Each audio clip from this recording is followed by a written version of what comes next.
Welcome back to Top Stories on Al Jazeera. U.S. President Barack Obama has insisted he needs all the facts about chemical weapons attacks in Syria before action is taken.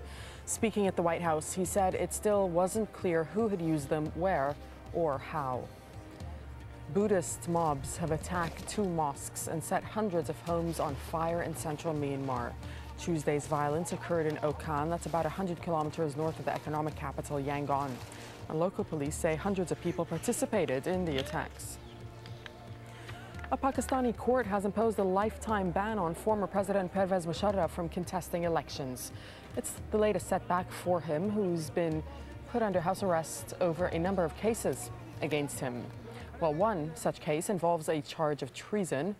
His decision to sack and detain senior judges after declaring a state of emergency and suspending the Constitution. And another case accuses Musharraf of involvement in the assassination of Benazir Bhutto in 2007. Now, Musharraf denies all the charges against him. Let's bring in Arsalan Iftikhar. He's an international human rights lawyer joining us from Washington. Good to have you with us. So what is Musharraf looking at if he's convicted? Well, it depends, Dareen.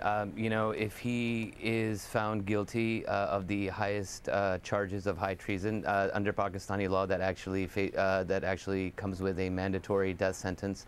I don't know if he'll necessarily face that.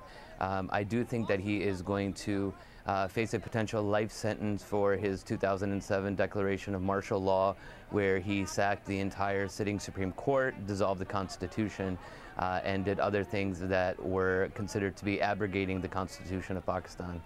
Iftikhar, legally, what comes next in the process? And do you believe that Musharraf can get a fair trial in Pakistan?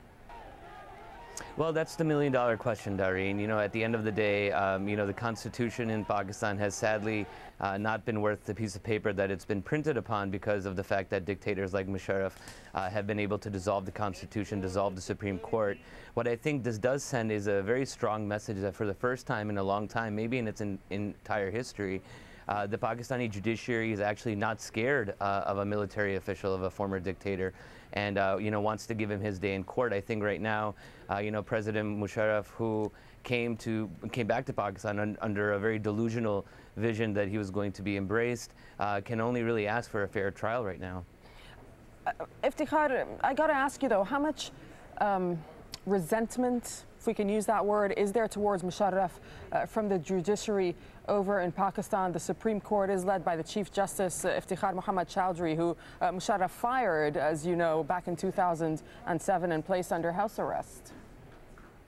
Yeah, absolutely. It's kind of ironic that a dictator would, have to, face the whims of his sworn enemy. Iftikhar Muhammad Chowdhury was sacked. He was the Chief Justice of Pakistan during Musharraf's reign. He was sacked, and now ultimately it seems as though Musharraf's political and real fate might lie in his hands, and I think that it really speaks to the fact that dictators, no matter how powerful they might envision themselves or how they might delude themselves, will ultimately have to face the music and answer to the people. Do you foresee any situation where some sort of deal is reached for Musharraf, where he's able to leave the country? Yes, I do. How so? Yeah, I do. Let's be honest. At the end of the day, even though he was a dictator, he was America's dictator. The U.S. Embassy in Pakistan has said that they haven't taken an opinion on it. But it wouldn't surprise me at all to see if any sort of deal was brokered where he would not face the death penalty, instead of having a self-imposed exile in Dubai, which he's had, have a legally imposed exile where he would be forbidden from ever touching the soil of Pakistan ever again. Okay, thank you very much. That's Arsalan Iftikhar talking to us from Washington. Thank you. Thank you. Now let's cross back to Julie in London.